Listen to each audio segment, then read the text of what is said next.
মেয়েটা 2বার কবুল বলেছে। 3য়বার কবুল বলার সময় হুট করে ডাক্তার রহমান কোথা থেকে এসে বলল, এই বিয়ে হবে না। 2 মাসের অন্তঃসত্ত্বা কোনো মেয়ের সাথে আমার ভাগ্নের বিয়ে হতে পারে না। একটা নষ্টা মেয়েকে বিয়ে করানোর চেয়ে পতিতাকে বিয়ে করানো ভালো। সবাই কথাটা শুনে স্তব্ধ হয়ে গেল। বিয়ের পিড়িতে এমন কথা শোনার জন্য মেয়েটা একদম প্রস্তুত ছিল না। চোখ দিয়ে অশ্রুর ফোয়ারা নামতে শুরু করলো। মেয়েটার নাম কথা। কথার বাবা বলল, কি বলছেন এসব? অন্তঃসত্ত্বা মানে? জি, আপনার মেয়ে অন্তঃসত্ত্বা। আর আপনার মেয়ের সন্তান কনসিভ হওয়ার রিপোর্ট আমি নিজের হাতে দিয়েছি। আগে যদি জানতাম এই রকম একটা নষ্টা মেয়েই আমার ভাগ্নে রফিকের সাথে বিয়ে হবে, তাহলে এত দূর আসতে দিতাম না। রফিক, চল তো। আর নয়, আমাকে আগে যদি জানাতি তাহলে এই পাপের মাটিতে আসতামই না। বিয়ের আগেই সন্তানের মা হয়ে যায়, এই রকম মেয়েদের জায়গা পতিতলে হওয়া দরকার, আমাদের ঘরে নয়। বিয়ের বাড়িতে সবাই থুতু দিচ্ছে। কথা বিয়ের পিড়িতে বসে কাঁদছে। কথা চোখ দিয়ে টুপটাপ করে পানি পড়ছে। কথার বাবা কিছু ভাবতে না পেয়ে আমাকে রুমে ডেকে নিল। এই ফাঁকে আমার পরিচয়টা দিয়ে নেই, আমি জিসান আহমেদ রাজ। আজকে যার সাথে বিয়ে সে আমার বসের মেয়ে। আমি তাদের কোম্পানিতে ছোট একটা জব করি। এদিকে কথার বাবা আমাকে তার ঘরে নিয়ে দরজা লাগিয়ে যা বলল তা শোনার জন্য মোটেও প্রস্তুত ছিলাম না। বাবা রাজ, আমাকে তুমি বাঁচাও। আমার মেয়েটাকে তুমি বিয়ে করো এই মুহূর্তে। যদি বিয়ে না করো তাহলে আমার সুসাইড করা ছাড়া উপায় থাকবে না। সোসাইটিতে আমি মুখ দেখাতে পারবো না। স্যার বলছেন কি আমি আপনার অফিসের সামান্য একজন কর্মচারী? এটা সম্ভব না। বাবা, আমি তোমার পায়ে পড়ি, আমাকে তুমি বাঁচাও। আমি আর স্যারের কথা অগ্রাহ্য করতে পারলাম না। স্যারের চোখের পানি মুছে দিয়ে বললাম, আপনি সব ব্যবস্থা করেন। বাইরে এসে সবার সামনে বললাম, কথা আমার স্ত্রী, আমরা একে অপরকে ভালোবাসতাম, ভালোবেসে গোপনে বিয়ে করেছি। আর কথার গর্ভের সন্তানটা আমার। সবাই আমাকে ক্ষমা করে দিবেন, কথার কোনো দোষ নেই। কথার বাবা যদি রাজি না হন সেভাবে কিছু বলতে পারিনি। সবাই আমার দিকে তাকিয়ে আছে। হঠাৎ ঠাস ঠাস করে আমার গায়ে 2টা কেজের চর বসিয়ে দিল। আমি নির্বাক হয়ে গেছি।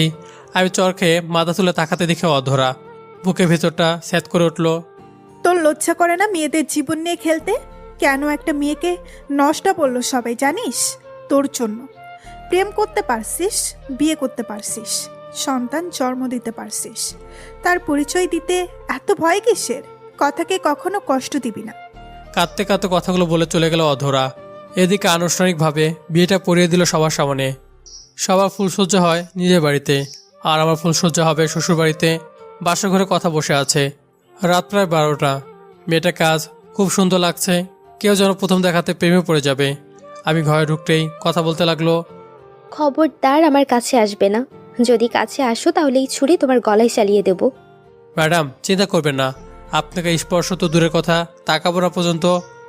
এই যে ছোট লোকের বাচ্চা, টাকার জন্য যে তোরা কত নিচে নামতে পারিস আজ জানলাম। আর তোকে কিভাবে বিশ্বাস করি? কথাটা বলে একটা চাদর আর বালিশ আমার দিকে সরে দিল। আমি শুধু বললাম, 6 মাসের মধ্যে আমার চুক্তি 20 লাখ টাকা যেন পাই। আপনি আমাকে ছোট লোক বা আরও কিছু বলেন। আমি বালিশটা আর চাদরটা নিয়ে ফোনে শুয়ে পড়লাম। বুকের ভেতরে কেমন জানি চিনচিনে ব্যথা করছে। টুং করে ফোনে মেসেজ আসার আওয়াজ পেলাম।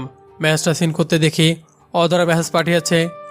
আপনাকে কি বলে সম্বোধন করব জানি না, তবে শেষবারের মতো আবারও কলিজার টুকরা বলে সম্বোধন করলাম। আমার কলিজার টুকরা, নিজের থেকেও বেশি ভালোবাসতাম তোমায়। যেদিন কলেজের নবীনবরণ অনুষ্ঠানে তোমাকে প্রথম দেখি, তখনই অবুঝ মনে প্রথম ভালোবাসার জন্ম নেয়। কিন্তু তুমি আমার ভালোবাসার প্রতিদান এভাবে দিবে ভাবতেও পারিনি। কি অপরাধ করেছিলাম আমি, যার জন্য এতটা কষ্ট দিলে আমায়? জানো, খুব স্বপ্ন দেখেছিলাম তোমাকে নিয়ে, একটা ছোট্ট সংসার হবে। কিন্তু আমি গরিব ভরে বড়লোক বাপের মেয়ে কথাকে গোপনে বিয়ে করলে। তুমি তো আমার মাথা ছুঁয়ে প্রমিস করেছিলে আমাকে ছাড়া অন্য কাউকে বিয়ে করবে না। তবে কেন মিথ্যা অভিনয় করলে? জানো, আমার না খুব কষ্ট হচ্ছে। কি করব ভাবতে পারছি না। ছোটবেলায় মাকে ছাড়া বড় হয়েছি। কলেজে উঠেই তোমার সাথে পরিচয়, তা থেকে ও আজ তো তোমার বাসর রাত। সময় নষ্ট করো না, ভালো থেকো। ইতি অভাগী অধরা। মেসেজটা পড়তে পড়তে কখন যে চোখ দুটি ভিজে গেছে আমি জানি না। বুকটা চিনচের ব্যথা করছে, চোখ দুটি বন্ধ হয়ে আসছে। এইদিকে কথার ঘুম আসছে না। কথা হঠাৎ পাশ ফিরে তাকাতে দেখে আমি কথার পাশে। রাজ তুমি? হ্যাঁ আমি। এখানে কি চাও? বাসরাতে স্ত্রীর কাছে প্রত্যেকটা স্বামী যা চায়। আমি তো তোমাকে স্বামী হিসেবে মানি না। টাকার বিনিময়ে স্বামী সেজেছ, যে কিনা ফকিরের বাচ্চা। সে আবার আমার স্বামী, যার কিনা সারা বছরের রোজগারের আমার 1 মাসের হাত খরচও হবে না। কথা ফকিরের বাচ্চা বলার সাথে সাথে তার বুক থেকে এক টান মেরে কাপড়টা সরিয়ে ফেলি। আমার চোখে শুধু কামনার দৃষ্টি আর প্রতিহিংসার। কথা সারে আঁচলটা আবার বুকে জড়িয়ে নিতে চাইলো। ঠাস করে একটা থাপ্পড় গালে লাগিয়ে দেই। কথা কাঁপছে, কিন্তু সেদিকে আমার কোনো খেয়াল নেই। জোর করে হাত দুটি চেপে ধরে কথা ঠোঁটের সাথে ঠোঁট দুটি মিলিয়ে দিলাম। শক্ত করে চেপে ধরলাম বুকের সাথে। কথা তার সর্বশক্তি দিয়ে ছাড়ানোর বৃথার চেষ্টা করছে। শেষে না পেরে উঠে করুণা স্বরে বলল, প্লিজ আমাকে ছেড়ে দিন। আমার গর্ভে সন্তান রয়েছে, আমি অন্তঃসত্ত্বা। আমার গর্ভের সন্তানের দোহাই লাগে, প্লিজ ছেড়ে দিন, আপনার পায়ে পড়ি। তাতে কি হয়েছে, আমি আমার অধিকার আদায় করে নিব। কথাটা বলে কথাকে আর শক্ত করে জড়িয়ে ধরেছি। শত বাধা দেওয়া সত্ত্বেও কথাকে ভোগ করতে ব্যস্ত হয়ে পড়লাম। কথা নিস্তেজ হয়ে আছে, শুধু ফ্যালফ্যাল করে তাকিয়ে আছে। কিছু বলার শক্তি হারিয়ে ফেলেছে। প্রচণ্ড পানি পিপাসা লেগেছে। কথার মরে যেতে ইচ্ছে করছে। সামনে একটা চাকরে সব নিয়ে নিল।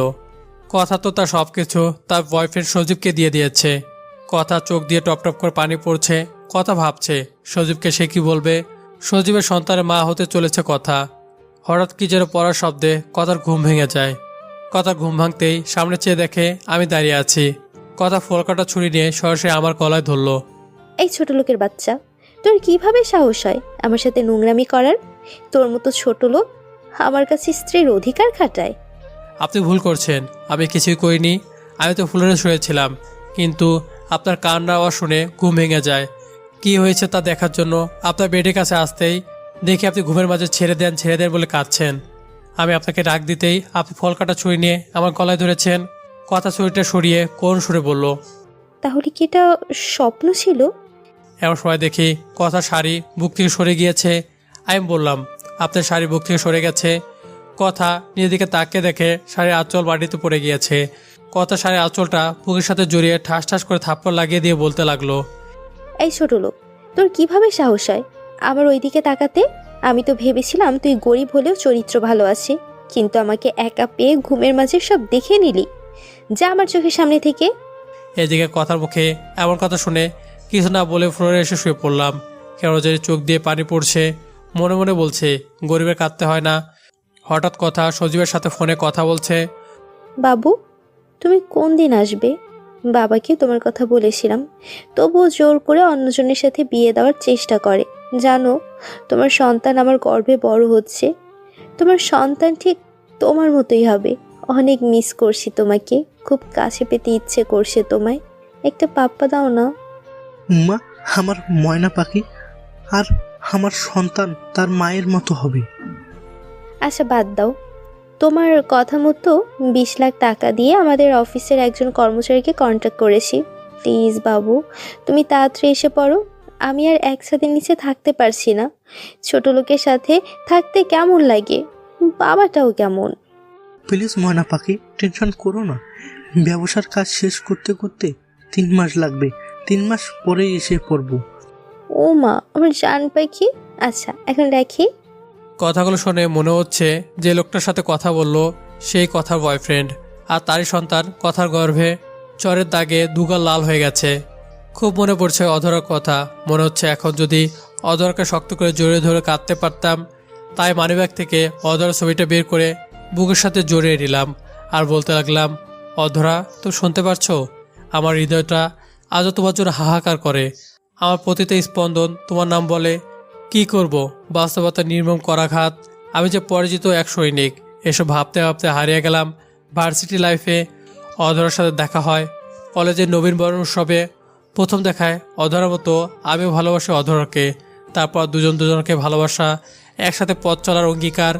কখনো ভাবতে পারিনি আমারও বিয়ে, আমারই ভালোবাসা মানুষ দাঁড়িয়ে দেখবে। বুকের ভিতরে চিনচিনে ব্যথা করছে, বারবার অধরার মুখ ভেসে উঠছে। হঠাৎ ফজর আজান হলো। ফজরের নামাজ পড়ে কোরআন তেলাওয়াত শেষ করতেই সকাল হয়ে গেল। সকালবেলায় কাজে মেয়ে নাস্তার কথা বলে গেল। নাস্তা টেবিলে গিয়ে বসতেই কথা খাবার টেবিল থেকে উঠে পড়ল। উঠে পড়লে কেন? নাস্তা করবে না? কোনো 2 টাকার কর্মচারীর সাথে এক টেবিলে বসে খেতে পারবো না। কথা ভুলে যেও না রাজ, তোমার স্বামী। কিসের স্বামী? 3বার কবুল বললে কেউ স্বামী হয়ে যায় না। স্বামী হতে হৃদয়ের একটা অনুভূতির কাজ করতে হয়। তাই কোনো কর্মচারীর সাথে একই টেবিলে বসে খেতে পারবো না। তুমি ভুলে যেও না, রাজ তোমার শুধু স্বামী না, তোমার অপকর্মগুলো নিজের করে নেওয়া একজন মহৎ মানুষ। আর আমরা মুসলমানরা আল্লাহকে সাক্ষী রেখে 3বার কবুল বলেই বিয়ে করে। আর এটাই পৃথিবীর সবচেয়ে বড় বন্ধন। তুমি কার সাথে কি করেছো বাবা হয়ে একটিবারও জিজ্ঞেস করিনি, কিন্তু রাজকে তুমি তাচ্ছিল্য করলে। তুমি আমার মেয়ে, আমি ভুলে যাব। কথা শুধু রাগে ফুলছে। হঠাৎ মোবাইলটা ক্রিং ক্রিং করে বাজছে। ফোনটা তুলে দেখলাম হসপিটাল থেকে ফোন এসেছে। ফোনটা রিসিভ করে আরসি বলে বের হয়ে গেলাম। কথার বাবা কয়েকবার জিজ্ঞাসা করলেও জরুরি কাজ আসে বলে চলে আসলাম। হসপিটালে এসে ডাক্তারকে বললাম, ডাক্তার সাহেব, আপনি চিকিৎসা করেন, টাকা নিয়ে কোনো চিন্তা করবেন না, 6 মাসের মাঝে আমি সব টাকা পরিশোধ করে দিব। আচ্ছা, আমরা আমাদের চেষ্টার কোনো ত্রুটি রাখবো না। ডাক্তার সাহেব, আমি কি আমার বোনটাকে দেখতে পারি? হ্যাঁ, অবশ্যই। ডাক্তারের কাছ থেকে বিদায় নিয়ে 222 নম্বর বেডে যেতেই বুকটা ধক করে উঠল। বিছানায় শুয়ে আছে আমার একমাত্র বোন। ঘুম থেকে উঠেই যার মুখটা দেখতাম, কিন্তু আজ কতদিন ধরে বোনটার মুখ দেখি না। মুখটা মলিন হয়ে গেছে। এদিকে রিত্তের মাথার কাছে যেতেই ও বলে উঠল, ভাইয়া, ও ভাইয়া, খেয়েছো তুমি? হ্যাঁ রে পাগলি, খেয়েছি। তুই খেয়েছিস? তুমি জানো না, তুমি যদি দিনে একবার এসে খাইয়ে না দাও তাহলে আমি খাই না। ভাইয়া, তোমার গালে কিসের দাগ ওগুলো? তারে কিছু না, রোদ পড়েছে তার রোদে গা লাল হয়ে গেছে। হসপিটালের মামাকে কিছু খাবার আনতে পাঠালাম। ভাইয়া, একটা কথা বলি। ভাইয়া, তোমার বুকে নিয়ে বা একটু খুব যেতে ইচ্ছে করছে, যদি আর কোনোদিন যেতে না পারি। আচ্ছা ভাইয়া, আমি বাঁচবো তো? এসব কি বলছিস পাগলি? তোর কিচ্ছু হবে না। তুই যে আমার কলিজা ছাড়া মানুষ বাঁচে। আয় বুকে আয়। রিক্তকে শক্ত করে বুকের মাঝে জড়িয়ে ধরলাম। চোখ থেকে টপ টপ করে পানি গড়িয়ে পড়ছে। আজ থেকে মাসখানেক আগে রিক্ত কলেজ থেকে বাসায় ফিরছিল, কিন্তু বাসায় আসার আগেই পথের মাঝে সেন্সলেস হয়ে যায়। তারপর ডাক্তারের কাছে নিলে পরীক্ষা নিরীক্ষা করে তারা বলে আমার কলিজার টুকরা বোনটার নাকি ব্রেন টিউমার হয়েছে। বোনকে বাঁচাতে হলে অপারেশন করতে হবে। সব মিলে 10 লাখ টাকা খরচ হবে। কথাটা শুনে মাথায় আকাশ ভেঙে পড়ল। পৃথিবীটা মুহূর্তে এলোমেলো হয়ে গেল। বুকের ভিতরটা কান্নায় ফেটে আসতেছিল। তবুও ডাক্তারকে বললাম, আমি সব ম্যানেজ করতেছি, আমার বড় চিকিৎসা সব ব্যবস্থা করেন। নতুন চাকরিতে ঢুকেছে 20,000 টাকা মাসিক বেতনে। শহরে কি হয়, যে কয়েক টাকা জমানো ছিল সব হাসপাতালে জমা দিয়ে দিলাম। ভাবছি কি করব। ভাবলাম কিডনি দিব, যে ভাবা সেই কাজ। কিন্তু কিডনি ডোনেট করার কথা বলার সময় কথা ম্যাডাম শুনে তার কন্ট্রাক্ট হাজবেন্ড হওয়ার জন্য অফার করে এবং সব বুঝিয়ে বলে দেয়। তারপর সব কিছু তার প্ল্যান মাফিক হয়। এই ভাইয়া, তুমি কাঁদছিলে কেন? জানিস না তোর বোন তোর কান্না সহ্য করতে পারে না? একদম কাঁদবি না। এখন এভাবে কাঁদছিস কেন? আমি কি মরে গেছি? আমি সব সহ্য করতে পারি, কিন্তু তোর কান্না না। ভাইয়া, আমি মরে গেলে তুই আর কাঁদবি না, কারণ তোর চোখে জল আর কেউ মুছে দেবে না। আমি মরে গেলেও দেখিস আমার আত্মা তোকে ভাইয়া বলে ডাকবে। আচ্ছা ভাইয়া, আমি মরে গেলে কি তুই আমাকে ভুলে যাবি? আমি যে তোকে না খাইয়ে দিলে তুই ঠিক মতো খাস না, তখনও কি খাওয়া বাদ দিয়ে দিবি? জানিস ভাইয়া, মা বাবার আদর পাইনি, কিন্তু তুই আমাকে মা বাবার চেয়েও কম আদর করিসনি। তোকে ছেড়ে যেতে খুব কষ্ট হবে রে ভাইয়া। আমার না খুব কষ্ট হচ্ছে ভাইয়া, আমাকে বাঁচা ভাইয়া। কথাটা বলে আর কোনো কথা বলছে না। এই রিত্ত, বোন আমার, কলিজার টুকরা আমার, কথা বল। তোকে যে কথা বলতেই হবে। তোর জন্য আমি আমার ভালোবাসাকে বিক্রি করেছি। ডাক্তার, ডাক্তার কোথায় আছেন প্লিজ? দেখার আমার কলিজার টুকরা কথা বলছে না। ভয়ের কিছু নেই, সেন্সলেস হয়ে গেছে। তবে একটা বিষয় হলো, যত তাড়াতাড়ি পারেন অপারেশন করে নিতে হবে, তা না হলে বড় কোনো ধরনের দুর্ঘটনা ঘটে যেতে পারে। আচ্ছা ডাক্তার সাহেব, আপনি টাকা নিয়ে কোনো চিন্তা করবেন না, আমি সব কিছু ম্যানেজ করে ফেলবো। আজ আমি তাহলে আসি। রিতের কপালে আলতো করে একটা চুমু দিয়ে এসে পড়লাম। বাসায় আসার পর স্যার বলল, কোনো সমস্যা ছিল? কোথায় গিয়েছিলে? না স্যার, এক ফ্রেন্ডের সাথে কিছু দরকার ছিল। আচ্ছা, রুমে যাও। আমি রুমে ঢুকতেই কে যেন ধাক্কা দিয়ে বিছানায় ফেলে দিয়ে বুকের উপর শুয়ে পড়লো। চেয়ে দেখে অধরা। অধরা, পাগল হয়েছ? কি করছো? হ্যাঁ, আমি পাগল, তবে শুধু তোমার জন্য। আমি তোমাকে ছাড়া সত্যি মরে যাব। প্লিজ তোমার বুকে একটু আশ্রয় দাও। কথাটা বলে বুকে মুখ লুকাতে চাইলো। এদিকে অধরাকে ধাক্কা দিয়ে বুকের উপর থেকে সরিয়ে বললাম, কি করছো এসব? বলে যেও না আমি তোর বান্ধবীর স্বামী। জানি না তুমি কার স্বামী, আমি জানি আমি তোমাকে ভালোবাসি। কি অপরাধ ছিল আমার, তুমি বলতে পারলা না? আমার শরীর দরকার, আমি তাই দিতাম, কিন্তু তুমি কথার সাথে ডেট করেছো, সাথে কথার গর্ভে তোমার বাচ্চা। আমি এসব সহ্য করতে পারছি না, খুব কষ্ট হয় আমার। পৃথিবীতে কোনো মেয়েই তার ভালোবাসার মানুষকে অন্যের বুকে সহ্য করবে না। আমি এসব ভাবতে নিঃশ্বাস বন্ধ হয়ে আসে। আজ গরিব বলে কি তুমি আমার ভালোবাসাকে কথার ভালোবাসার কাছে বিক্রি করে দিলে? প্লিজ তোমার পায়ে নিচে একটু জায়গা দাও।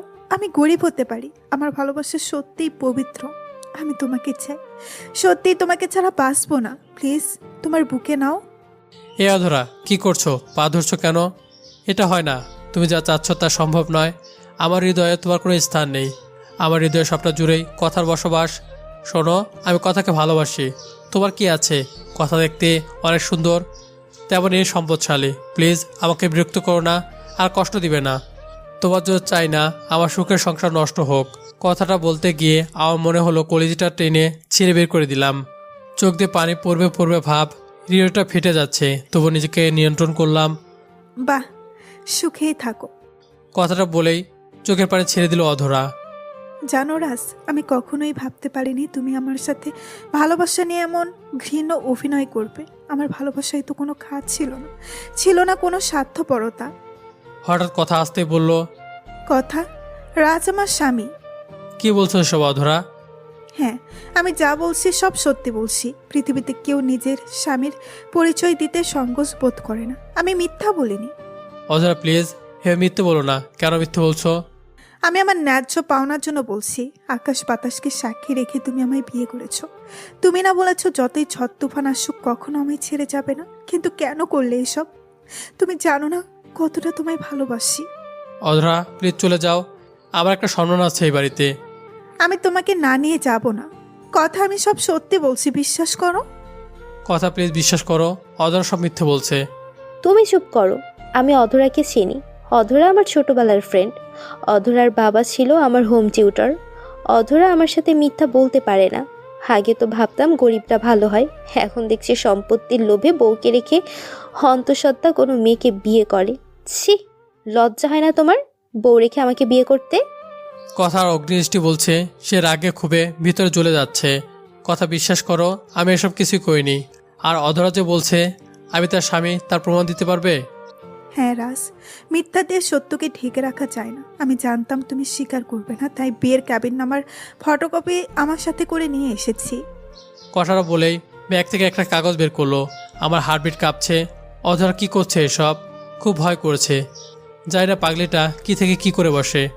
কথা আমার দিকে রাগে লুক নিয়ে তাকিয়ে আছে। অন্যদিকে অধরা তার কাগজটা কথাকে দিয়ে বলল, দেখো রাজ, আর আমার বিয়ের ক্যাবিননামা। কথা ভিতর থেকে একটা কাগজ বের করে বলল, তুই আসলেই সারপ্রাইজ ম্যান। তোর বিয়ের কার্ড দিতে এত নাটক করতে হবে? দেখলাম তোদের ভালোবাসা।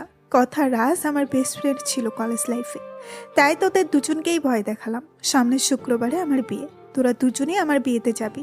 কি হলো, তোরা দুইজন এলিয়েনের মতো আমার দিকে তাকিয়ে আছিস কেন? মনে হচ্ছে আমি অন্য কোনো গ্রহের প্রাণী। এই কথা, তোদের বাসায় আসলাম, চা কফি খাওয়াবি না? হুম, তোরা বসে কথা বল, আমি আসছি। কথা চলে গেলে অধরাকে বললাম, সত্যি কি বিয়ে করেছো? বিয়ে না করে বিয়ের কার্ড ছাপালাম। কেমনে? মনে রেখো, আমার এখানে সব কিছু অভিনয় হলেও একটা সত্যি কি জানো, আমি তোমায় ভালোবাসি, এবং তা নিজের জীবনের চেয়েও বেশি। তা খুব তাড়াতাড়ি প্রমাণ পেয়ে যাবে। জানো, খুব ইচ্ছে করে তোমাকে জড়িয়ে ধরে বলতে যে তুমি শুধু আমায়, কিন্তু আজ তোমার আর আমার মাঝে একটা বিশাল বড় দেওয়াল দাঁড়িয়ে গেছে। ভালো থেকো, কখনো আমার জন্য কষ্ট পেও না। তোমার থেকে দূরে গেলেও আত্মাটা তোমার পিছু ছাড়বে না। অধরার কথা শুনে চোখ থেকে টুপটাপ করে পানি পড়ছে, হৃদয় রক্তক্ষরণ হচ্ছে, কষ্টে দমবদ্ধ হয়ে আছে। মন চাচ্ছে অধরকে শক্ত করে বুকের সামনে জড়িয়ে ধরে বলি, তুমি শুধু আমার পুরোটা হৃদয় জুড়ে তোমার বসবাস। কিন্তু বাস্তবতার কাছে আমি আজ নির্বিকার। চোখের জল মোছায় যে আমার একান্ত কর্তব্য। নিজের কলিজার টুকরাকে এতটা কষ্ট দিলাম, অধরার মুখের দিকে তাকানোর শক্তি আমার নেই। কাজলগুলো চোখের পানির সাথে লেপ্টে আছে। কথা চা করে নিয়ে আসলে চা খেয়ে অধরা আবার বলল, রাজ, আপনি আর কথা অবশ্যই আসবেন। কথা, তুই আর তোর হাজবেন্ডকে ছাড়া আমি কিন্তু কবুল বলতাম না। কথাটা শুনে বুকটা ছ্যাদ করে উঠল। অধরা চলে গেল। সে রাতে আর ঘুম হলো না। অধরার কথা বারবার মনে পড়ছে। অধরা ছবিটা বুকের সাথে জড়িয়ে রেখেছে। অন্যদিকে কথা তার বয়ফ্রেন্ড সজীবের সাথে কথা বলছে। কি আজব দুনিয়া, মনটা কেমন ছটফট করছে। এদিকে দেখতে দেখতে অধরার বিয়ের দিন এসে গেল। কথা আমাকে রেখে চলে গেল। এদিকে বিয়ে বাড়িতে পা দেওয়ার সাথে সাথে বুকটা চিনচিনে ব্যথা করছে। আজ অধরাকে একদম নীলপরির মতো লাগছে, খুব সুন্দর লাগছে। কাজল করা টানা টানা চোখ যেন আমাকে ডাকছে। অধরা আমার দেখে চেয়ে আছে। তার চোখ বলছে, রাজ, আমি তোমাকে ভালোবাসি, সত্যি তোমাকে আমার লাগবে, কিন্তু আমি যে আমার ভালোবাসাকে নীরবে বুকের মাঝে দাফন করে ফেলেছি। অন্যদিকে বিয়ের অনুষ্ঠান হচ্ছে। এক পর্যায়ে অধরা তার এক বান্ধবীকে ইশারা দিয়ে বলল আমাকে যেন গান গাইতে বলে। মেয়েটা তাই করলো। এদিকে আমি কি করব ভাবতে পারছি না, যেতে চাচ্ছে না। পিছন থেকে কথা বলে উঠল, এখন আপনাদের সামনে গান গাইবে অধরার বেস্ট ফ্রেন্ড রাজ। আমি হাতে গিটারটা উল্টো করে ধরতেই সবাই হেসে দিল। একজন হেসে বলে ফেলল, আপনি গান গাইবেন না, জোকার হবেন। গিটার না বাজাতে পারলে নেমে পড়েন স্টেজ থেকে। সবার মাঝে হাসির রোল পড়ে গেল। কথা থেকে তাকিয়ে দেখি তার ছেলে হাসি। আমি মুচকি হেসে অধার দিকে তাকিয়ে গিটারের টিউন তুলতেই সবাই চুপ হয়ে গেল। আমার পছন্দের একটা গান গাইতে শুরু করলাম। গানটা শেষ করতেই সবাই হাত তালি দিতে লাগলো। সবাই মুগ্ধ নয়নে তাকিয়ে আছে। কথার পাশ থেকে কয়েকটা মেয়ে এসে বলল, সত্যি আপনি খুব সুন্দর গান করেন, আপনার গানের প্রেমে পড়ে গেছি। আপনি কি আমার বন্ধু হবেন? এদিকে কথা দিকে তাকিয়ে দেখি হাসি মাখা মুখখানা বাংলা 5-এর মতো হয়ে গেছে। হঠাৎ বরের আশাতেই সবাই গেটে চলে গেল। আমি একটু দূরে দাঁড়িয়ে অধরার দিকে তাকিয়ে আছি। অধরা চোখ দিয়ে টপ টপ করে পানি পড়ছে। বুঝতেছি না কেন কাঁদছে। মা বাবাকে ছেড়ে যাবে হয়তো সেজন্য কাঁদছে। তবে আমার কেন এত কষ্ট হচ্ছে? আমি তো আমার ভালোবাসা মানুষকে নিজ থেকেই দূরে সরিয়ে দিয়েছি। একটু পরেই অধরা বর আসলো। বরটা অনেক সুন্দর দেখতে। অধরাকে কবুল বলতে বলছে। এদিকে আমার কলিজা ফেটে যাচ্ছে। নিজে ভালোবাসা মানুষের বিয়ে নিজ চোখের সামনে দেখতে হবে কখনো ভাবতে পারিনি। এদিকে অধরা কবুল বলছে না। আমি চোখ বন্ধ করে আছি। হঠাৎ অধরা মঞ্চে উঠে পড়ল। একজন চিৎকার দিয়ে বলল, অধরা বিষ খেয়েছে। কথাটা শুনতে পায়ের নিচ থেকে মাটি সরে গেল। সবাই অধরাকে নিয়ে হসপিটালে চলে গেল। ডাক্তার অধরার মুখে অক্সিজেন মাস্ক লাগিয়ে রেখেছে। আঙ্কেল আন্টি কাটছে। অধরা ছোট বোন সাথে আমাকে একটা চিঠি এনে হাতে ধরিয়ে দিল। চিঠি কেন দিচ্ছ? ভাইয়া, আপু আমাকে বিয়ের দিন চিঠিটা দিয়েছিল আপনাকে দেওয়ার জন্য। আচ্ছা তুমি যাও। আমি চিঠিটা নিয়ে হসপিটাল থেকে বের হয়ে সোজা বাসায় চলে আসলাম। পা দুটো আর চলছে না। বাসায় আসতে কথার বাবার মাঝে ঝগড়া শুনতে পেলাম। বুঝতে পারলাম ঝগড়ার কারণ আমি। কথা এক পর্যায়ে বলেই ফেলল, কোনো ছোট লোকের সাথে এক রুমে রাত কাটাতে পারবো না। তুই ভুলে যাস না রাজ তোর স্বামী। আল্লাহর পবিত্র কালামকে সাক্ষী রেখে রাজকে বিয়ে করেছিস। বাবা, আমি এই বিয়ে মানি না। চুপ, আর একটা কথাও না, অনেক হয়েছে। মন চাইলে আমার বাসাতে থাকবি, মন না চাইলে বের হয়ে যাবি। কথা আর কিছু না বলে কাঁদতে কাঁদতে রুমে চলে গেল। আমি সব শুনেও না শোনা ভান করে উপরে চলে গেলাম। রুমে ঢুকতে বুঝতে পারলাম কথা সজীবের সাথে কথা বলছে। হ্যালো বাবু, তুমি কবে আসবে? এই মাসেই আসবো। আর যত তাড়াতাড়ি পারো ওই ছেলেটাকে ডিভোর্স দিয়ে দিও। বাবু, আমি আর পারছি না, তোমাকে প্রতিটা মুহূর্ত মিস করছি। আমার জানেমান আমাকে মিস করবে না? কে মিস করবে? আমার জানেমান। এদিকে আমি মাঝরাতে বেলকনিতে দাঁড়িয়ে আছি। হালকা নিয়ন আলোর নিচে চিঠির ভাঁজটা খুললাম। চিঠিটা খুলতে বুকটা মোচড় দিয়ে উঠল। প্রিয়, মরুর বুকে বৃষ্টির ফোঁটা, কেমন আছো? আশা করি ভালোই আছো। আজ আমার বিয়েটা হওয়ার কথা ছিল তোমার সাথে, কিন্তু তুমি কথাকে বিয়ে করে নিলে। তোমাকে শপথ করেছিলাম যদি বউ সাজি তাহলে তোমার বউ সাজবো, তাই মৃত্যুকে বেছে নিলাম। জানো, খুব কষ্ট হচ্ছে, তোমাকে দেখতে খুব ইচ্ছা করছে। সত্যি তুমি আসবে তো আমার বিয়ে বাড়িতে? তোমাকে মন ভরে শেষ দেখা দেখব। হৃদয়ের রং তুলি দিয়ে তোমার ছবি আঁকবো। তোমাকে কেড়ে নিলেও তোমার ছবিটাকে আমার হৃদয় থেকে কেউ কেড়ে নিতে পারবে না। হে প্রিয় মেঘু, জানো আজ তোমাকে কত সুন্দর করে সাজিয়েছে। আমি তো এভাবে সাজতে চেয়েছিলাম শুধু তোমার জন্য, কিন্তু আজ আমাকে সবাই সাজিয়েছে অন্য কারোর জন্য। তুমি পারলেও আমি পারবো না তোমার জায়গায় অন্যকে বসাতে, তাই মৃত্যুকে সাদরে আলিঙ্গন করে নিলাম।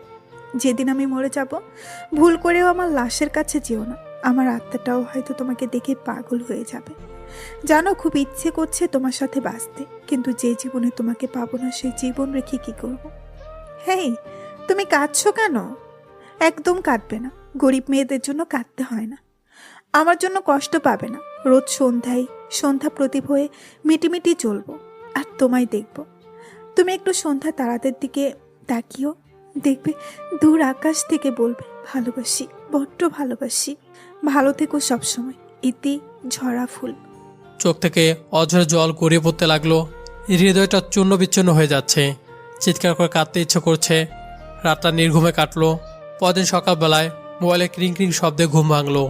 ফোনটা ধরতে উপাস থেকে ডাক্তার উজ্জ্বল বলল, আপনার বোনের ইমিডিয়েট অপারেশন করা লাগবে, তাই 5 লাখ টাকা নিয়ে রাতের মাঝে দেখা করেন। আচ্ছা, আপনার সব রেডি করেন, টাকা চিন্তা করতে হবে না। ফোনটা কেটে গভীর চিন্তা পড়ে গেলাম। এখন যদি টাকা না পাই তাহলে নিজের কলিজার টুকরো বোনটাকে বাঁচাতে পারবো না। আমার বোনটা, আমার যে পৃথিবী, সব কিছু অন্ধকার লাগছে। ভাবলাম ম্যাডামের কাছে চেয়ে দেখি। এদিকে ফ্রেশ হওয়ার জন্য ওয়াশরুমে ঢোকার সাথে সাথেই করে একটা চিৎকার দিল কথা। আমি কথাকে অবস্থা দেখে একটা চিৎকার দিয়ে একদম রুমে এসে পড়লাম। কিছুক্ষণ পর কথাকে দেখলাম একটা টাওয়াল পেঁচিয়ে রাগে হন হন করে আমার কাছে এসে পড়ল। এই ছোট লোকের বাচ্চা, তোর এত চরিত্র খারাপ কেন? ওয়াশরুমে না বলে ঢুকে পড়ছিলি কেন? ম্যাম, সত্যি আমি জানি না আপনি ওয়াশরুমে ছিলেন, আর ওয়াশরুমের দরজা লক ছিল না। আমি কিছু দেখিনি, প্লিজ আপনি ভয় পাবেন না। তোর লজ্জা করে না একটা মেয়ের সরলতার সুযোগ নিয়ে তার সবকিছু দেখে নেওয়া? আবার বলছিস ভয় পাবেন না? তোদের মায়ের ঠিক নেই। চুপ করবেন বলে কথা দিকে তাকাতে দেখি কথা টাওয়ালটা মাটিতে পড়ে গেছে। কথা যখন আমার গালে চল দিতে যাবে তখনই তার গা থেকে টাওয়ালটা খুলে যায়। আমি চোখ দুটো ধরে বললাম, এই লুচ্চা, চোখ বন্ধ করলি কেন? ম্যাম, আপনার টাওয়াল মাটিতে। কথাটা বলার সাথে সাথে কথা মাটির দিকে তাকিয়ে দেখে তার টাওয়াল গায়ে নেই।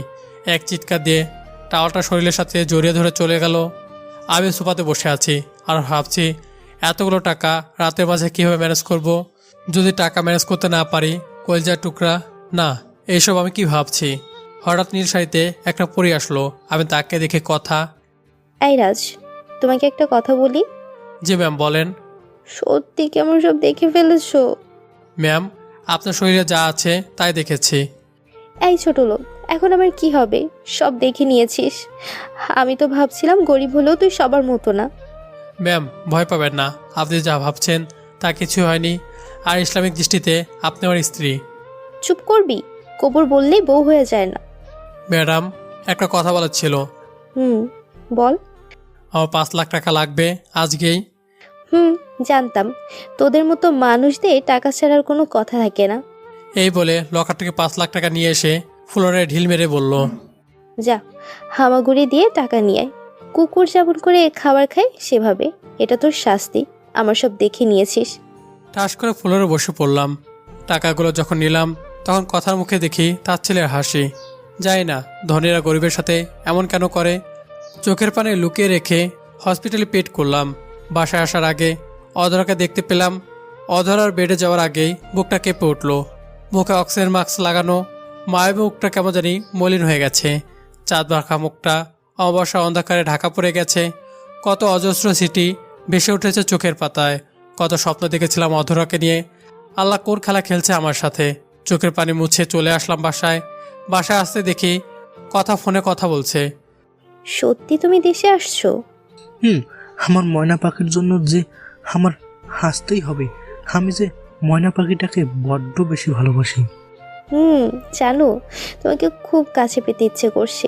খুব খুব মিস করছি তোমায়। তুমি কি ছেলেটাকে ডিভোর্স দিয়ে ফেলেছো? না, বাবাকে ম্যানেজ করে দিয়ে দিব। তুমি টেনশন করো না, তুমি তাড়াতাড়ি আসো। এখন রাখি ময়না পাখি।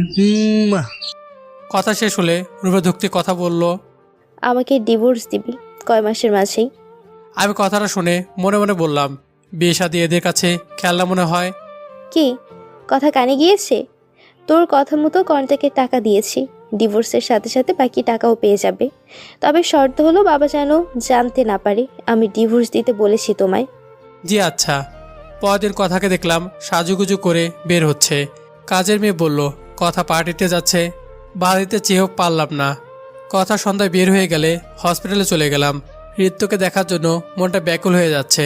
বাসা থেকে বের হয়ে সিএনজি করে হসপিটালে চলে গেলাম। ভাইয়া কেমন আছো তুমি? অনেক ভালো আছি। তোর মতো লক্ষ্মী একটা বোন যার আছে সে কি খারাপ থাকতে পারে? কথাটা বলে ঋতুর কপালে আলতো করে চুমু এঁকে দিয়ে কথাটা বললাম, এই ঋতু কাঁদছিস কেন? ভাইয়া তুমি এত ভালোবাসো কেন আমায়? জন্মের পর মা বাবাকে দেখিনি, বাবা মায়ের আদর পাইনি কখনো, কিন্তু তুমি কখনো বাবা মায়ের অভাব বুঝতে দাওনি। ভাইয়া আমার মনে হয় আমি বাঁচবো না। আমি মরে গেলে কি আমি ভুলে যাবে তুমি? চুপ করবি পাগলি, তুই মরে গেলে আমি বাঁচবো কার জন্য? তুই যে আমার বেঁচে থাকার একমাত্র অবলম্বন। আমার লক্ষ্মী বোন, তোর কিছু হবে না। তুই আবার ছেড়ে কোথাও যাবি না। আজ তাহলে আমি আসি। আসার সময় আবার রিক্তের কপালে একটা চুমু এঁকে দিলাম। হসপিটাল থেকে বের হয়ে ঘড়ির দিকে তাকিয়ে দেখি 12টা বাজে। একটা সিএনজি করে বাসায় ফিরছি। সিএনজিটা মাঝ রাস্তায় এসে নষ্ট হয়ে যায়। সেজন্য বাধ্য হয়ে পায়ে হেঁটে আসতে হচ্ছে। রাত 1টা, দূরে একটা গাড়ি স্ট্যান্ড করানো।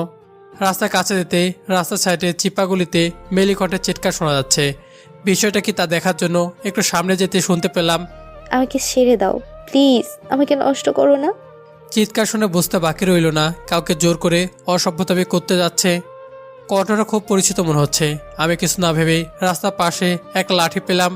লাঠি নিয়ে সেখান থেকে চিৎকার শব্দ যেখানে হচ্ছে সেখানে গিয়ে দেখে 3জন ছেলে। দেখে বোঝা যাচ্ছে নেশাখোর। একটা মেয়েকে জোর করে ধর্ষণ করতে যাচ্ছে। এদিকে মেয়েটার গা থেকে শাড়িটা টার মেরে খুলে ঢিল মারলো। শাড়িটা আমার মুখে এসে পড়লো। শাড়িটা মুখ থেকে সরিয়ে বললাম, কি হচ্ছে এখানে? একটা ছেলে বলল, কি হচ্ছে তা তোমাকে দেখতে হবে না। যেখানে যেতে চাচ্ছিলে সেখানে যাও, নইলে ছুরি দিয়ে গলা নামিয়ে দিব। আমি তো এখানে আসছিলাম। কথাটা বলে যে ছেলেটা মেয়েটার উপর সেটাকে লাঠি দিয়ে বাড়ি দিতে পাশ থেকে একটা ছেলে পকেট থেকে একটা চাকু বের করে বাম হাতে পোজ দিল। ফিনকি দিয়ে রক্ত পড়ছে। আমি লাগাতার লাঠি দিয়ে বাড়িতে লাগলাম। 3টা ছেলে ভয় পেয়ে চলে গেল।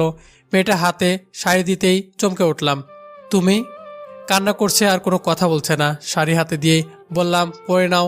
কথা শাড়িটা হাতে নিয়ে বুকে জড়িয়ে নিল। ধন্যবাদ। আজ তুমি না থাকলে জানোয়ারের বাচ্চাগুলো আমাকে যে কি করতো। ধন্যবাদ গরিবদের দিতে হয় না। আপনি এদের খপ্পরে পড়লেন কিভাবে? কথা কিছু বলার আগে মাথা ঘুরিয়ে পড়ে যেতে লাগলো। আমি কথাকে ধরে ফেললাম। এই প্রথম কথা শরীরে স্পর্শ পেলাম। কথাকে নিয়ে গাড়িতে বসিয়ে বাসায় নিয়ে আসলাম।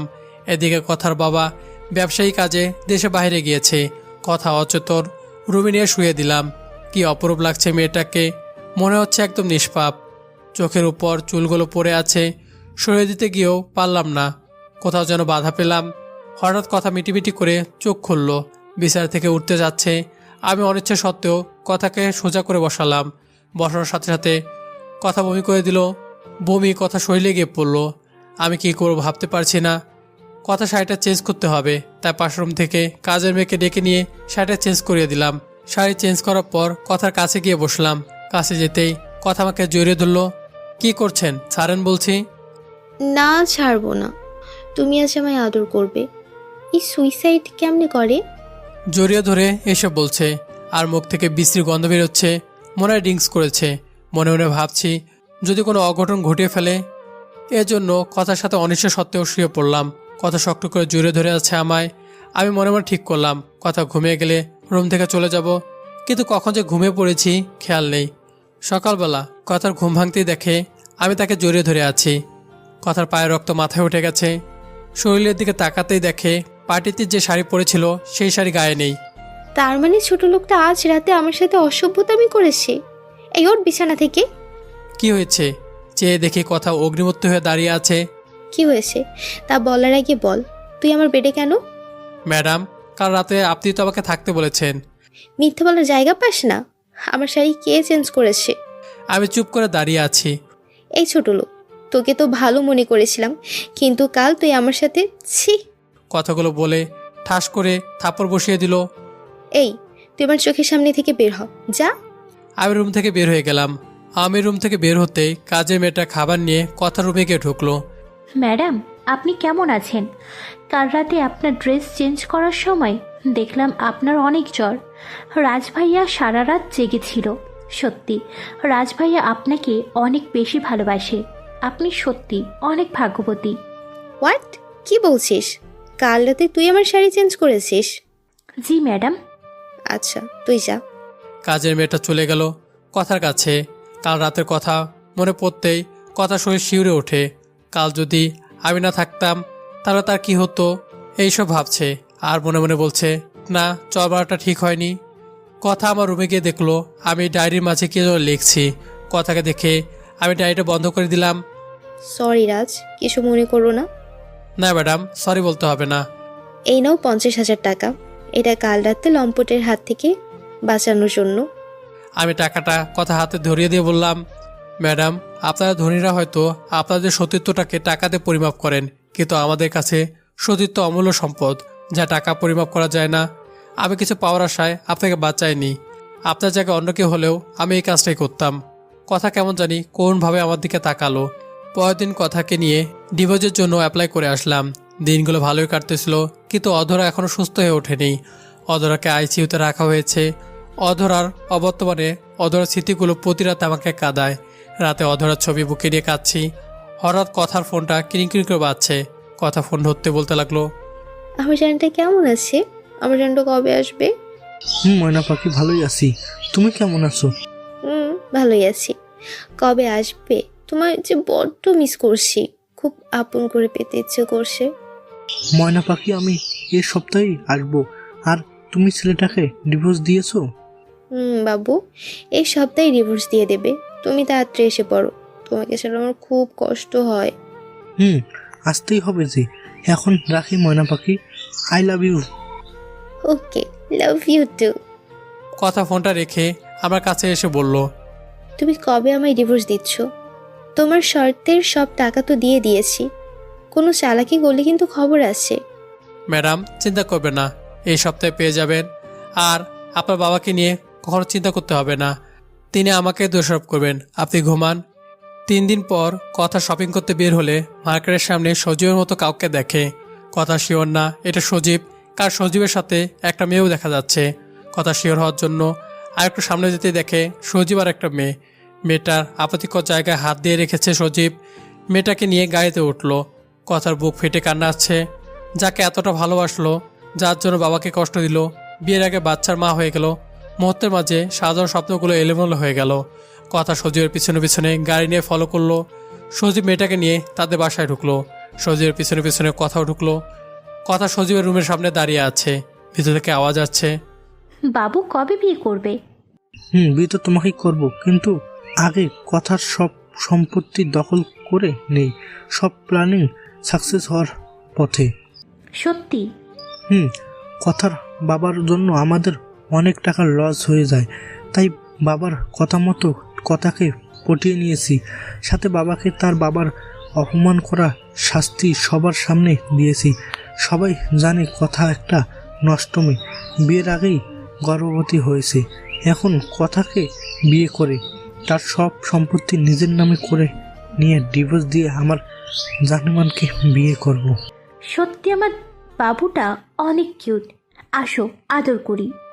কথা সজীবের জঘন্য কাহিনী শুনে নিয়ে কানকে বিশ্বাস করতে পারছে না। এ কি তার ভালোবাসা সজীব, যাকে নিজে সর্বস্ব বিলিয়ে দিয়েছে? কথা দু চোখ বেয়ে পানি পড়ছে। বুকের ভিতর থেকে হৃৎপিণ্ডটা কেমন হয় কেড়ে নিচ্ছে। কথা আর থাকতে পারছে না বিশ্বাসঘাতকের বাড়িতে। বাম হাতে চোখটা মুছে দৌড়ে বের হয়ে গেল। বাসায় এসে দেখে আমি কাপড় চোপড় গুছিয়ে ব্যাগে ভরছি। হাতে একটা কাগজ দেখতে পেল। কি হচ্ছে কথা কিছুই বুঝতে পারছে না। এদিকে আমি কথা হাতে কাগজটা ধরে দিয়ে বললাম, এই নেন আপনার ডিভোর্স পেপার, আমি সাইন করে দিয়েছি, আপনি করে দিলেই হবে। কথার সামনে ডিভোর্স পেপারটা পড়ে আছে, একটা সাইন দিলেই মুক্তি পাবে সে। মুক্তিটাই তো তার প্রয়োজন ছিল। এই মুক্তির জন্যই কত অভিনয় করতে হয়েছে। টেবিলে থাকা কলমটা তুলে নিল। হাতটা কেমন জানি কাঁপছে। চোখের সামনে অজস্র স্মৃতি ভেসে উঠছে। শরীরটা থরথর করে কাঁপছে কথার। চোখ দুটি জ্বলন্ত কয়লার মতো হয়ে গেছে জ্বরে।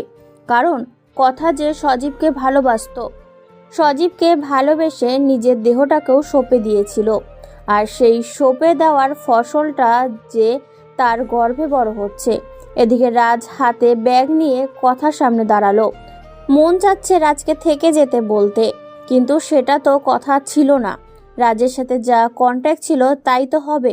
রাজ কথার হাতে একটা চাবি ধরিয়ে দিয়ে যখনই রুমের দরজায় অতিক্রম করবে তখনই পেছন থেকে কিছু ধপ করে পড়ে যাওয়ার শব্দে পেছনের দিকে তাকালো। পিছনের দিকে তাকাতে দেখতে পেলাম কথা ফুলের পড়ে আছে, মাথা ফেটে রক্ত গড়িয়ে পড়ছে। তাড়াতাড়ি করে অ্যাম্বুলেন্স ডেকে কথাকে হসপিটালে নিয়ে গেলাম। ডাক্তার কথা রুম থেকে বের হয়ে আমাকে বলল, রোগী আপনার কি হয়? আমি অনিচ্ছা সত্ত্বেও বলে ফেললাম কথা আমার স্ত্রী। ও আল্লাহর কাছে শুক্রিয়া আদায় করেন, গর্ভের সন্তানের কোনো ক্ষতি হয়নি। ওনার গায়ে তো প্রচুর জ্বর, আপনি আগে খেয়াল করেননি? ডাক্তারকে বললাম আমি বাসায় ছিলাম না। ও আচ্ছা, তবে শুনুন, 3 দিন হাসপাতালে থাকতে হবে। 3 দিন পর মোটামুটি সুস্থ হয়ে যাবে। কথার বেডে বসে আছি, কখন যে ঘুমিয়ে গেছি খেয়াল নেই। হঠাৎ কারো ধাক্কায় সজাগ পেয়ে দেখি আমি কথার বুকে। আমাকে কথার বুকে দেখে ধাক্কা দিয়ে উঠে গালে ঠাস করে 2টা চর বসিয়ে দিল। এই ছোট লোক, তুই হসপিটালের মাঝেও আবার সরলতার সুযোগ নিয়ে অশুভতামি করছিস? লজ্জা করে না? মেয়েদের কিভাবে সম্মান করতে হয় জানিস না? আমি কিছু না বলে চোখের পানি ছেড়ে দিলাম। সত্যিই তো মেয়েদের সম্মান করতে পারি না। আমার চোখ থেকে পানি পড়া দেখে কথা বলল, তুই অভিনয় করিস, অভিনয়ে অস্কার পাবি। এক থাপ্পড়ে যেভাবে কাঁদছিস মনে হয় বোন মারা গেছে। কথা শুনে প্রচণ্ড রাগ হলো, তবু কিছু বলতে পারলাম না, কারণ ওর টাকা দিয়েই আমার কলিজার টুকরো বোনটার চিকিৎসা হলো। রুম থেকে বের হয়ে গেলাম। আমার পিছনে পিছনে নার্স ঢুকলো। ম্যাডাম এখন কেমন আছেন? হ্যাঁ, অনেকটা বেটার ফিল করছি। আজকে কি আমি ছাড়া পেতে পারি? অবশ্যই। আচ্ছা ম্যাডাম, আপনাকে কি একটা কথা বলতে পারি? হ্যাঁ বলো।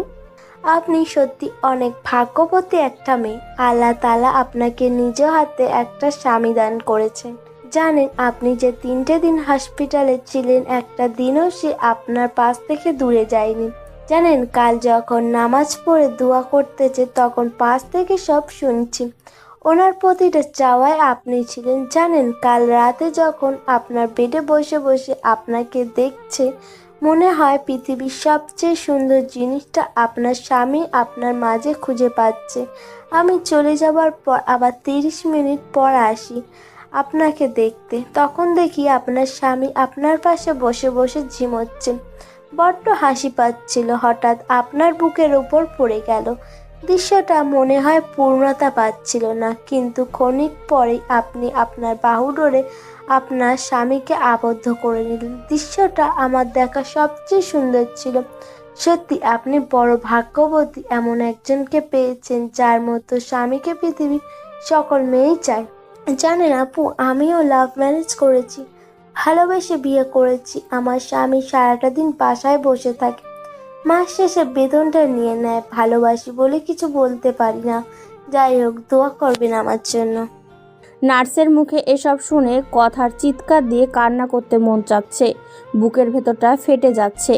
না জেনে কত অপমানটাই না করেছে রাজের সাথে। সকালবেলা চর মারাতেও হাতের আঙুলের ছাপ বসে গিয়েছে রাজের গালে। হাতটা কেটে ফেলতে ইচ্ছা করছে। বড় ভুল করে ফেলেছিল কাজকে হিরে ভেবে, আর হিরেকে কাজ ভেবে।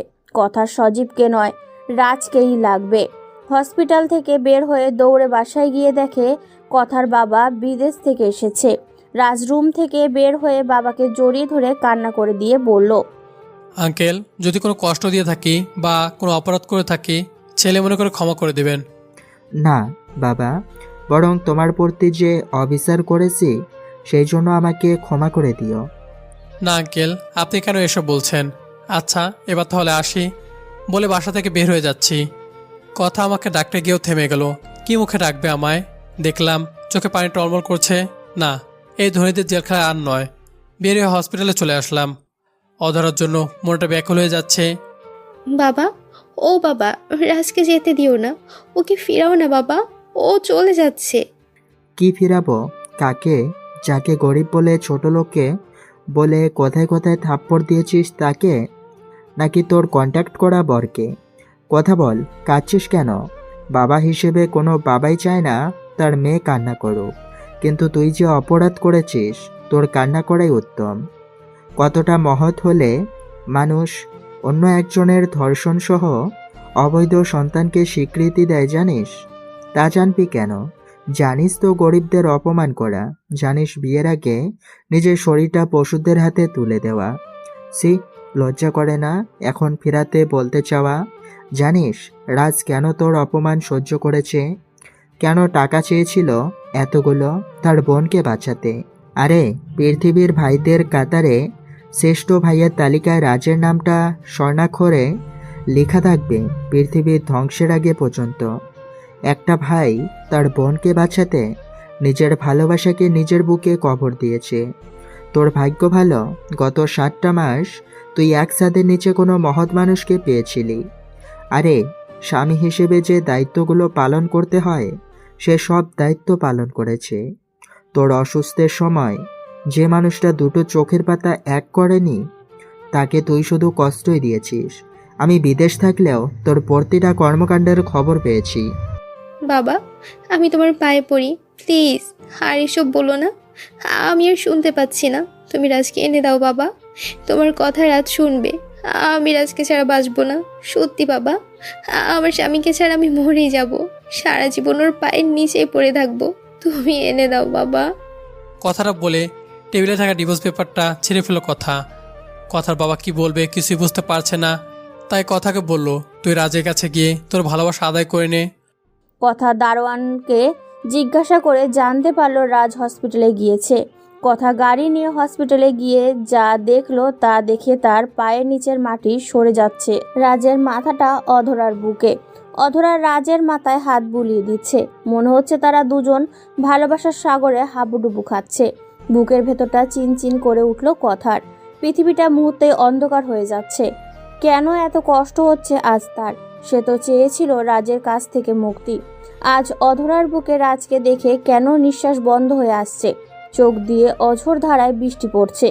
দরজার মূর্তির মতো দাঁড়িয়ে অপলক দৃষ্টিতে তাকিয়ে আছে কথা। হঠাৎ অধরা আমাকে বুক থেকে সরিয়ে দিল।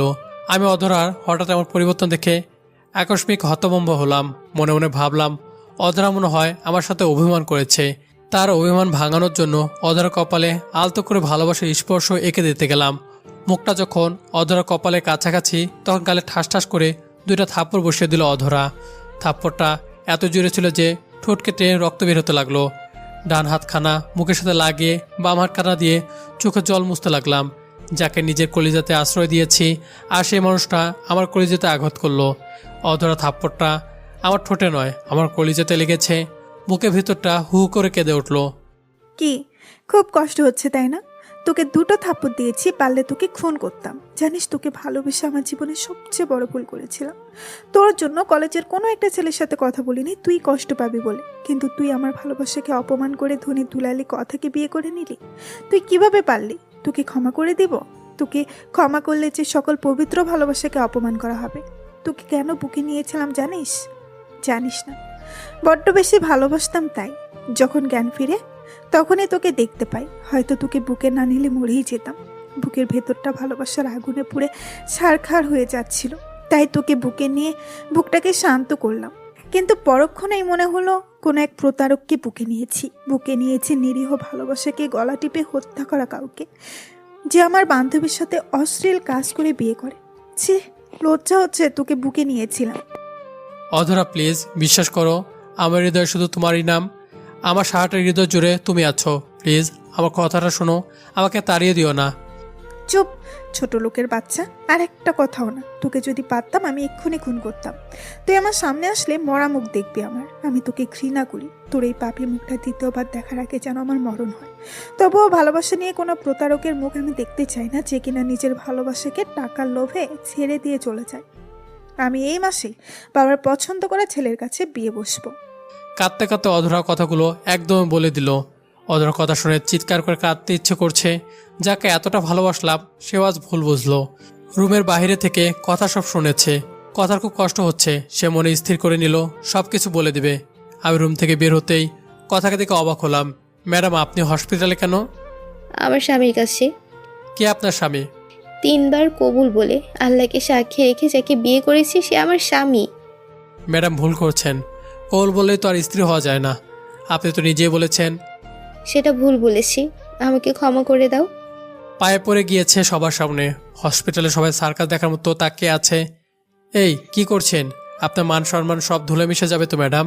ওঠেন, গরিবদের কাছে ক্ষমা চাইতে নেই। তারা সব কিছু দুঃস্বপ্ন ভেবে ভুলে যায়। ক্ষমা তো আপনাকে তখনই করে দিয়েছি যখন ক্ষমা চেয়েছেন। আমি জানি তুমি সত্যি অনেক মহান। জানো, তোমার আর অধরার সব কিছু শুনেছি। আমি চাই না অধরা ভুল ধারণা নিয়ে বেঁচে থাকুক। আমি অধরাকে সব বলে দেব। ম্যাডাম, আমার কসম, ওকে কিছু বলবেন না। ওই অন্যকে বিয়ে করে সুখী হতে চেয়েছে। এ চেয়ে আনন্দের কথা আমার কি হতে পারে? আমি না হয় কষ্টই পাই। কথাটা বলে হসপিটাল থেকে সরাসরি বাসায় চলে আসলাম। বাসায় গেট খুলতেই পিছনে দেখি কথা ব্যাগপত্র নিয়ে দাঁড়িয়ে আছে। এরকম ঘটনায় আকস্মিক বিস্মিত হয়ে গেলাম। হঠাৎ আপনি ব্যাগপত্র নিয়ে গরিবের ঘরে? না, গরিবের ঘরে তো আমি আসিনি। আমি এসেছি আমার স্বামীর ঘরে, আমার স্বামীর পায়ের নিচে আমার ঠিকানা খুঁজে নিতে। ম্যাডাম, আস্তে, মানুষ শুনতে পাবে। কেউ এসব শুনলে আমার মান সম্মান কিছুই থাকবে না। শুনুক, তাতে কি হয়েছে? রাজ, বিশ্বাস করো, আমি তোমায় সত্যি ভালোবেসে ফেলেছি। আমাকে ক্ষমা করে দাও। তুমি যে ডিভোর্স দিয়েছো সেই ডিভোর্স লেটার ছিঁড়ে ফেলেছি। আমার ডিভোর্স চাই না, আমি তোমাকে চাই। তুমি আমাকে তোমার বুকে জায়গা দাও। জানো, আমি ভালোবাসা কি বুঝতাম না। তোমার আবেশে ভালোবাসা কি বুঝতে শিখেছি। তোমাকে ছাড়া সত্যি মরে যাব। তুমি হয় আমাকে গলা টিপে হত্যা করো, নয়তো আমাকে বুকে টেনে নাও। সরি, ক্ষমা করবেন। এক বুকে দুজনকে কখনো জায়গা দেওয়া যায় না। আমার বুকে সম্পূর্ণ জায়গা জুড়ে অধরা বিচরণ, আর সে আমার হৃদয়টাতেই সারা জীবন থাকবে। অধরা তো তোমায় ভালোবাসে না। তাতে কি হয়েছে? আমি তো ভালোবাসি, তাতেই চলবে। রাজ, আমাকে তাড়িয়ে দিও না। আমি কোথায় যাব? তুমি যে আমার একমাত্র আশ্রয়স্থল। তোমার বাড়িটাই যে আমার বাড়ি। কি বলছেন? 7তলা ফ্ল্যাট রেখে কেউ টিন ছেটকে আপনার বাড়ি বলছেন? আর আপনি এতদিন যেখানে ছিলেন সেখানেই থাকবেন? প্লিজ রাজ, তুমি আমাকে তাড়িয়ে দিও না। তোমাকে একটু জড়িয়ে নিতে দিবে কি? বুকের ভেতরটা শূন্য লাগছে ভীষণ। কথাটা বলে যখনই আমাকে জড়িয়ে ধরতে আসবে ঠাস করে চর বসিয়ে দিলাম। হঠাৎ হসপিটাল থেকে ফোন আসলো। ফোন রিসিভ করতে ওপাশ থেকে যা শুনলাম তার শুনে আমার চোখ বেয়ে জল গড়িয়ে পড়ছে। আমার বোনটা পুরোপুরি সুস্থ। এর চেয়ে খুশির সংবাদ আর কি হতে পারে? কথাকে অনুরোধ করে বললাম যে আমার বাসা থেকে যেন চলে যায়। কথা কাঁদতে কাঁদতে বের হয়ে গেল। আমি রেডি হয়ে ঋতুকে নিয়ে আসতে চলে গেলাম। ডাক্তার কিছু নির্দেশনা দিয়ে ঋতুকে রিলিজ করে দিল। ঋতু আমাকে দেখেই ভাইয়া ভাইয়া বলে জড়িয়ে দিল। বুকের ভিতরটা কেমন করে উঠল। মা আমারও বনি যে পৃথিবীতে বেঁচে থাকা একমাত্র অবলম্বন আমার। ঋতুকে নিয়ে বাসায় ফিরলাম। ছোটোখাটো একটা চাকরিও দেখে নিয়েছি 1 সপ্তাহের মধ্যে। সারাদিন ব্যস্ততার মাঝে থাকলেও রাতে খুব করে অদরার কথা মনে পড়তো। তখন খুব কষ্ট হতো। অদরার মুখটা বরাবর মতো দু চোখে ভেসে উঠত। যাকে এতটা ভালোবাসলাম সে আমাকে ভুল বুঝলো। পরের দিন অফিস থেকে ফেরার পথে অদরাকে দেখতে পেলাম শপিং মলে অন্য একটা ছেলের সাথে শপিং করছে। দেখে মনে হলো বিয়ের শপিং। অধরা বলে ডাকতে গিয়েও থেমে গেলাম। অধরা যদি আমাকে ছাড়া ভালো থাকে তাহলে ভালো থাকুক। বাম হাতে হাতটা দিয়ে চোখটা মুছে নিলাম, কিন্তু হৃদয়ের রক্তক্ষরণ কীভাবে বন্ধ করব? বাসায় এসে না খেয়ে শুয়ে পড়লাম। আমার এমন ব্যবহারে রিক্ত খানিকটা কষ্ট পেল। ওই ভাইয়া, ওঠ, খাবি না? তোর কি হয়েছে ভাইয়া? শরীর খারাপ করছে? না, তুই খেয়ে নে, এমনিতে খেতে মন চাচ্ছে না। ভাইয়া, তুই না খেলে কিন্তু আমিও খাবো না। কেন আমাকে কষ্ট দিস? জানিস না তোর কষ্টতে আমি কষ্ট পাই? হা কর ভাইয়া। বোনের জোড়াজুড়িতে খেয়ে নিলাম। খাওয়া শেষ করে নামাজ পড়ে শুয়ে পড়লাম। অন্যদিকে আজকে রাজকে খুব সুন্দর করে সাজানো হয়েছে। রাজের বিয়ে অনেক জল্পনা কল্পনার শেষে অধরার সাথেই। কথা সহ্য করতে পারছে না এসব, বুকটা ফেটে যাচ্ছে। কথা যে রাজকে ভালোবেসে ফেলেছে, রাজের স্মৃতিগুলো বুকে কাটা হয়ে বিঁধছে। কাজী যখন কবুল পড়ায় তখন কথা দৌড়ে গিয়ে রাজের পায়ে ধরে কান্না করতে লাগে। প্লিজ আমাকে ক্ষমা করে দাও, তুমি আমাকে ছেড়ে যেও না। তুমি না আমার স্বামী, আল্লাহ তাআলার পবিত্র কালামকে সাক্ষী রেখে বিয়ে করেছিলে আমায়। তুমি তোমার পায়ের নিচে আমাকে একটু জায়গা দাও জীবন, নয়তো আমাকে গলা টিপে মেরে ফেলো। কি করব আমি তোমাকে ছাড়া যে বাঁচবো না। আমাকে তোমার ভালোবাসার ভিক্ষা দাও। বিয়ে বাড়ির সবাই কথার এমন ব্যবহারে অবাক হয়ে যায়, কিন্তু রাজ কথাকে চলে যেতে বলল। কথার চোখের সামনে রাজ আর অধরার বিয়েটা হয়ে গেল। কথার দম বন্ধ হয়ে আসছে। হঠাৎই কিসের শব্দে কথার ঘুম ভেঙে যায়। কথার রাজ বলে একটা চিৎকার দেয়। বিছানা থেকে উঠে গ্লাসে থাকা পানি দিয়ে গলাটা ভিজিয়ে নেয়। খুব কষ্ট হচ্ছে, রাজকে ছাড়া সে বাঁচতে পারবে না। বিছানা থেকে রাজের ছবিটা তুলে বুকে নিয়ে আবারও কাঁদতে লাগলো। ঘড়ির দিকে তাকিয়ে দেখে রাত 2টা বাজে। এই সময় নাকি আল্লাহ তাআলা বান্দার ফরিয়াদ কবুল করেন। কথা বিছানা থেকে উঠে সুন্দর করে অজু করে নিল। অজু করে তাহাজ্জুদের নামাজের পর 2 রাকাত সালাতুল হজত পড়ে মহান আল্লাহ তাআলাতে দুয়ারবারে 2খানা হাত তুলে বলতে লাগলো, হে পরম করুণাময়, সারা জাহানের মালিক, আমি নিশিরাতের পথিক হয়ে তোমারই দরবারে 2খানা হাত তুলে ধরেছি। কোনোদিন কোনো কিছু চাইনি, আজ চাইবো তোমার কাছে। তোমার কাছে কেউ কোনোদিন খালি হাতে ফেরে না। ও আল্লাহ, ছোটবেলায় মাকে তোমার কাছে নিয়েছিলে, তোমাকে বলিনি কেন মাকে নিয়ে নিলে, কোনো অভিযোগ করিনি তোমার কাছে। ও আল্লাহ, আজ ফকির হয়ে তোমার দরবারে আমি আমার স্বামীকে ভিক্ষা চাই। আমার স্বামীকে আমার বুকে ফিরিয়ে দাও। হে রহিম, রহমান, কোন নামে ডাকলে তুমি সাড়া দেবে আমার জানা নেই। আল্লাহ, একটা মায়ের নিকট তার সন্তান যদি কান্না করে দেয়, মা দিশেহারা হয়ে পাগল হয়ে যায়। আর তুমি তো দুনিয়ার মায়ের চেয়ে বান্দাকে লক্ষ কোটি গুণ বেশি ভালোবাসো। আমার চোখের পানি কি তোমার রহমতের দরিয়ায় টান মারে না? আমার মাঝরাতের কান্না কি তুমি শুনতে পারো না আল্লাহ? একজন মা ছাড়া মেয়ের আর্তনাদ কি তুমি শুনতে পারো না? হে পরওয়ারদিগার, আমার স্বামীকে কবুল করে নাও আমার জন্য। নিশ্চয়ই তুমি আমার দোয়া কবুল করেছো। আমিন। কথা মনোযোগ শেষ করে জায়নামাজে ঘুমিয়ে পড়ে।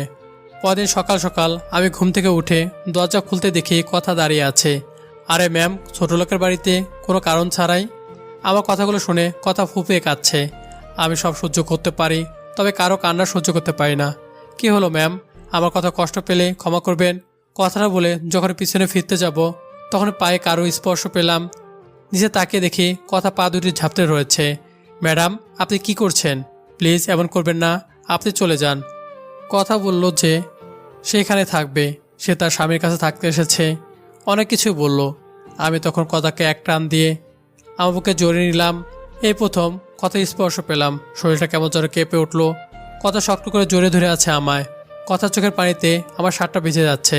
কথাকে ছাড়িয়ে এই প্রথম কথার কপালে আলতো করে ভালোবাসার স্পর্শ এঁকে দিলাম। পিছু থেকে রিক্ত বলে উঠল, এই বিয়ে আমি মানি না। আমাকে না জানিয়ে সব করে ফেলেছো তোমরা। পরে রিক্তকে সব খুলে বললাম। হঠাৎ কথাদের বাসা থেকে ফোন আসলো।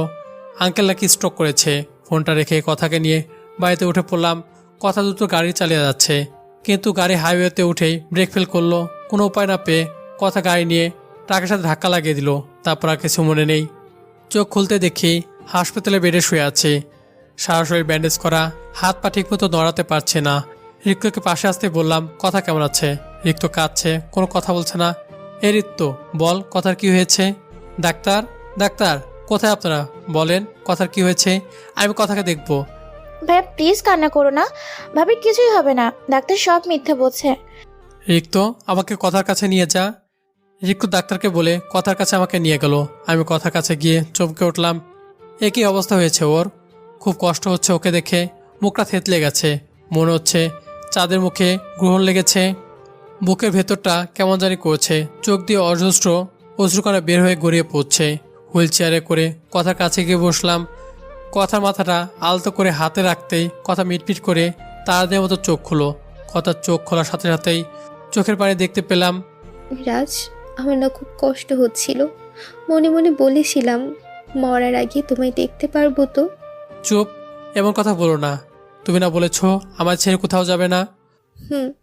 কোথাও যাব না। আমি মরে গেলেও আমার আত্মাটা তোমার সাথেই থাকবে। তোমাকে যে বড্ড বেশি ভালোবাসি। তোমারই আবেশে আমি যে প্রকৃত ভালোবাসা কি বুঝতে পেরেছি। রাজ, তুমি আমায় একটু বুকে নিবে? খুব যেতে ইচ্ছে করছে তোমার বুকে। কথার মাথাটা বুকে জড়ে নিলাম। কথার চোখের পানিতে চোখ ভিজে যাচ্ছে। ওগো, তুমি আমায় ক্ষমা করে দিও। স্ত্রীর অধিকার তোমায় কখনো দেইনি জানো। তোমাকে খুব আপন করে পেতে ইচ্ছে করছে। রাজ, আমার কপালে একটা চুমু দিবে? এই পাগলি, ক্ষমা চাচ্ছ কেন? রাজ, আমার না খুব কষ্ট হচ্ছে। ওপারে আল্লাহ তাআলার কাছে দেখা হলে তোমাকেই আমি চাইবো। আমাকে শক্ত করে জড়িয়ে ধরো। তোমাকে ছেড়ে যেতে ইচ্ছে করছে না আমার। খুব খুব কষ্ট হচ্ছে রাজ।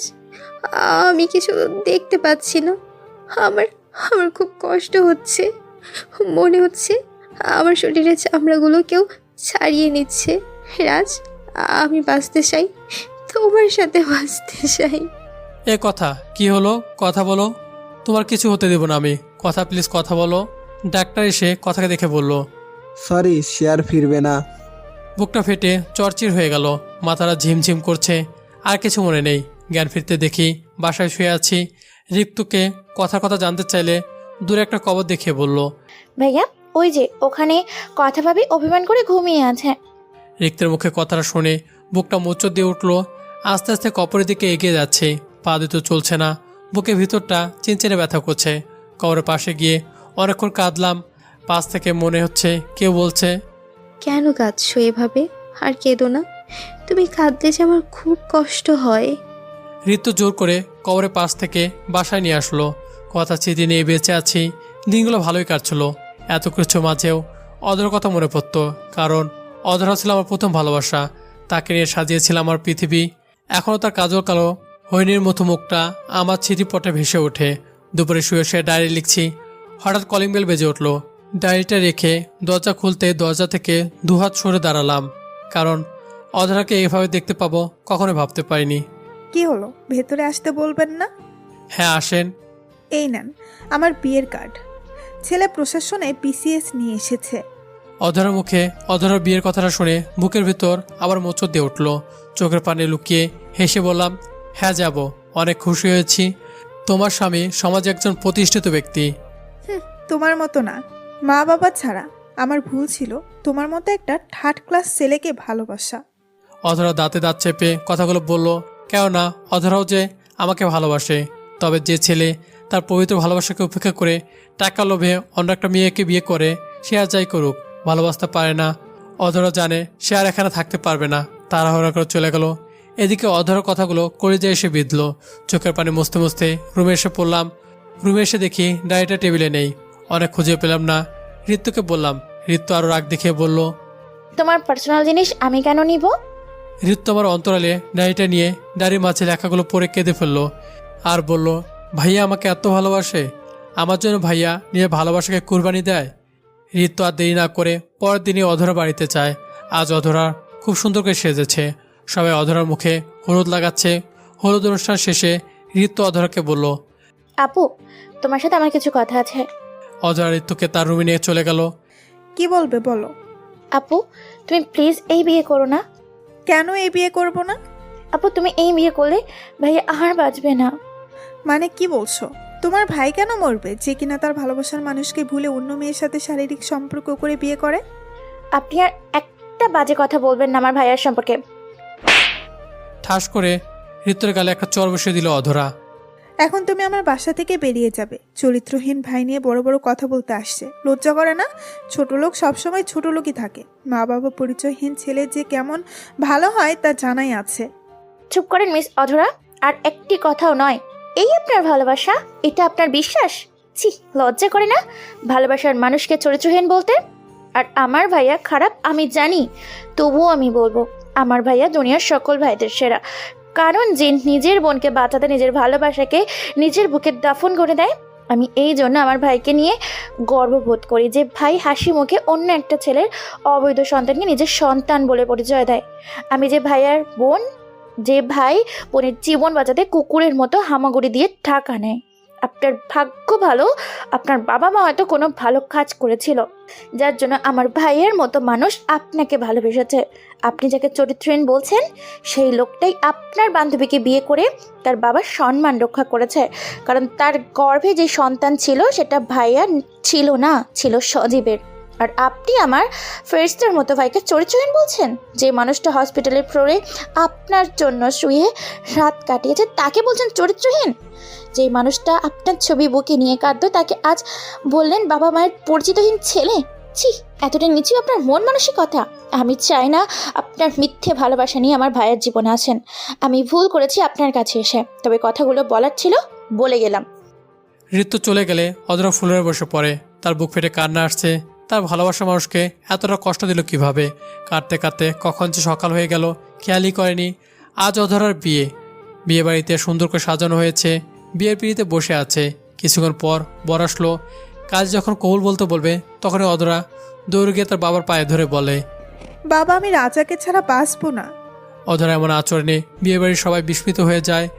অধরা বিয়ে করতে আসা ছেলেটাকে সবকিছু খুলে বলল।